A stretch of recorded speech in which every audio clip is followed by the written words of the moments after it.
అదేవిధంగా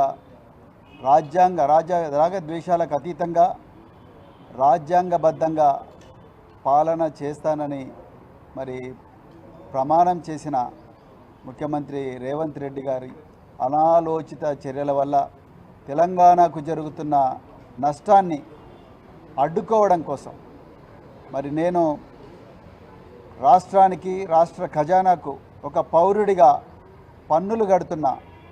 నా పన్నుల రూపంలో రాష్ట్రానికి వస్తున్న ఆదాయం నుండి గత బీఆర్ఎస్ ప్రభుత్వం ఆ ఆదాయాన్ని మరింత పెంచడం కోసం, ఈ రాష్ట్ర బాగోగుల కోసం, ఈ రాష్ట్రంలో ఒక గొప్ప ఇండస్ట్రీని పెట్టడం కోసం, వేలాది మందికి ఉద్యోగాలు వచ్చే విధంగా, లక్షలాది కోట్లాది రూపాయల రెవెన్యూ ఇచ్చే విధంగా ప్లాన్ చేయడం కోసం మొబిలిటీ వ్యాలీ అనే ఒక కార్యక్రమం పెట్టడానికి సంకల్పించిండు.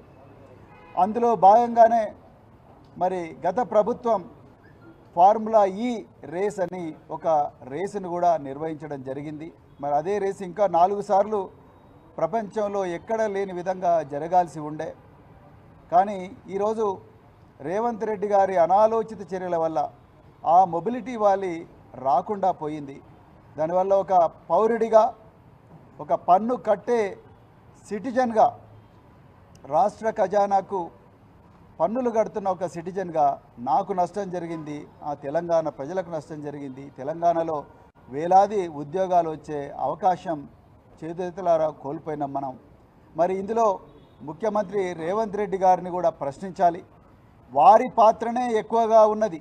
వారి పాత్ర మరి ప్రభుత్వం, ఆనాటి ప్రభుత్వం ఈ రాష్ట్రాన్ని గొప్పగా తీర్చిదిద్దాలి, లక్షలాది మందికి, వేలాది మందికి ఉద్యోగాలు ఇవ్వాలి అన్న సంకల్పంతో మరి గొప్ప పెట్టుబడి పెడితే ఆ పెట్టుబడి నీరుగారే విధంగా ఇవాళ ముఖ్యమంత్రి మరి వ్యవహరించారు.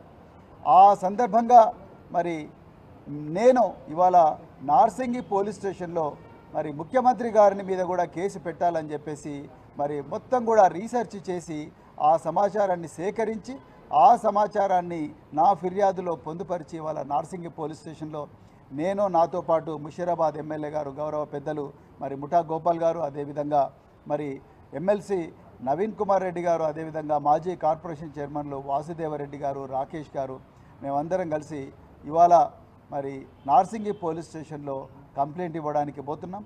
మరి నార్సింగి పోలీస్ స్టేషన్లో ఇన్స్పెక్టర్ గారి అపాయింట్మెంట్ కూడా నేను తీసుకున్నాను. మరి తప్పకుండా వారు ఈ కంప్లైంట్ తీసుకొని దీనిని ఎఫ్ఐఆర్గా రిజిస్టర్ చేసి రేవంత్ రెడ్డి గారిని కూడా ప్రశ్నించి తెలంగాణ ప్రజలకు జరుగుతున్న అన్యాయం, మరి తెలంగాణ చేజేతుల ఎన్నో గొప్ప అవకాశాలు కోల్పోతున్న వైనాన్ని అడ్డుకోవాలని చెప్పి ఆ కేసును పూర్తిగా పరిశోధించాలని చెప్పేసి మరి నేను పోలీసులను కోరబోతున్నాను. అందులో భాగంగానే ఈరోజు మేము నార్సింగి పోలీస్ స్టేషన్లో పోయి అక్కడ కంప్లైంట్ దాఖలు చేస్తున్నాం. జై తెలంగాణ. వివరాలు నార్సింగి పోలీస్ స్టేషన్ దగ్గరనే పోలీసులకు ఇచ్చిన తర్వాత బయటకు వచ్చి నేను మాట్లాడతాను. Thank you very much.